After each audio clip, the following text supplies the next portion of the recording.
akhlak Nabi itu bisa buat orang yang benci sama beliau jadi jatuh hati kepada beliau. Kalau kita udah jatuh hati jadi benci. Kebalik.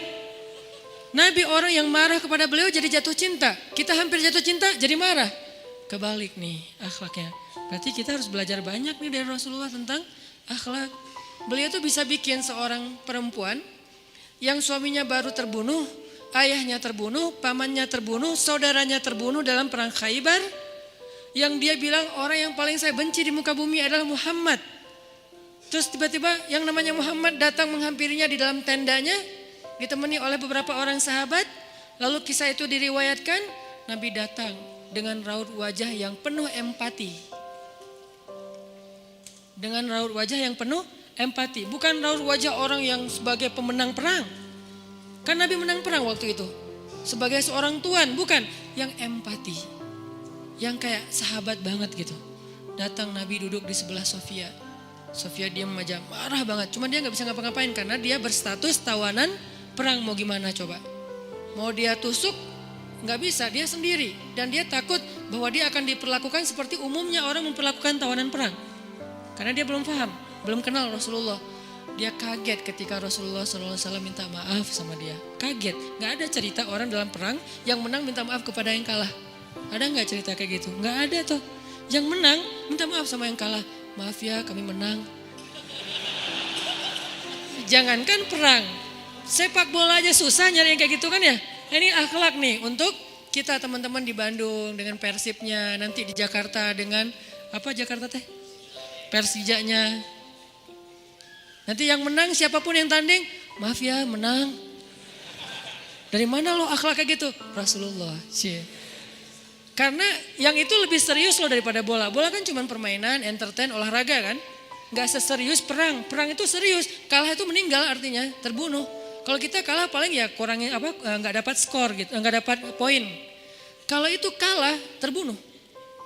Nabi datang minta maaf dengan ekspresi empati yang tinggi, yang dalam.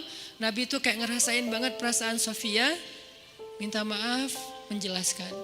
Sofia, maaf ya, aku ikut turut berduka atas wafatnya ayahmu, suamimu. Sofia marah banget.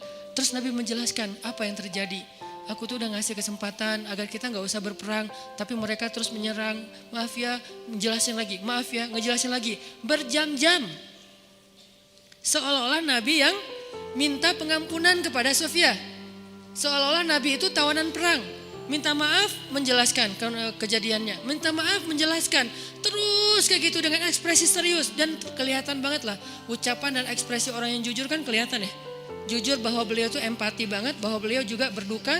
Terus sampai Sofia dari yang tadinya lihat ke bawah nunduk marah. Lama-lama ngelihat ke arah Rasul. Ngelihat ekspresi Rasul serius banget. Malah dia jadi kasihan. Sampai akhirnya dia jatuh cinta kepada Rasulullah SAW.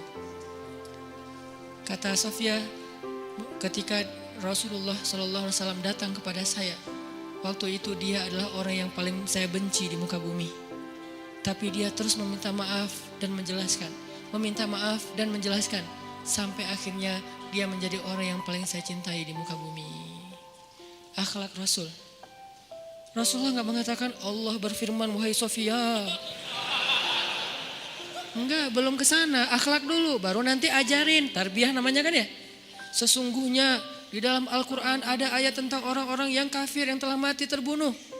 Enggak, Rasulullah tuh tahu. Jangan ngomongin tentang ayahnya yang mati terbunuh, ibunya yang pamannya, suaminya yang mati dalam keadaan kafir.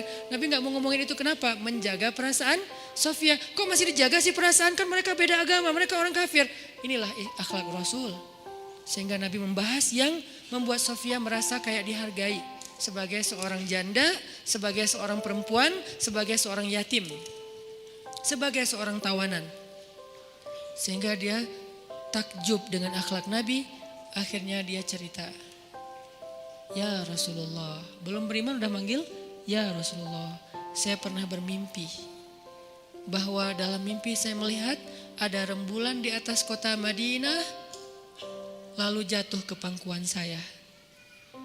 Jibril turun bilang ke Rasulullah, apa maksud dari mimpi itu?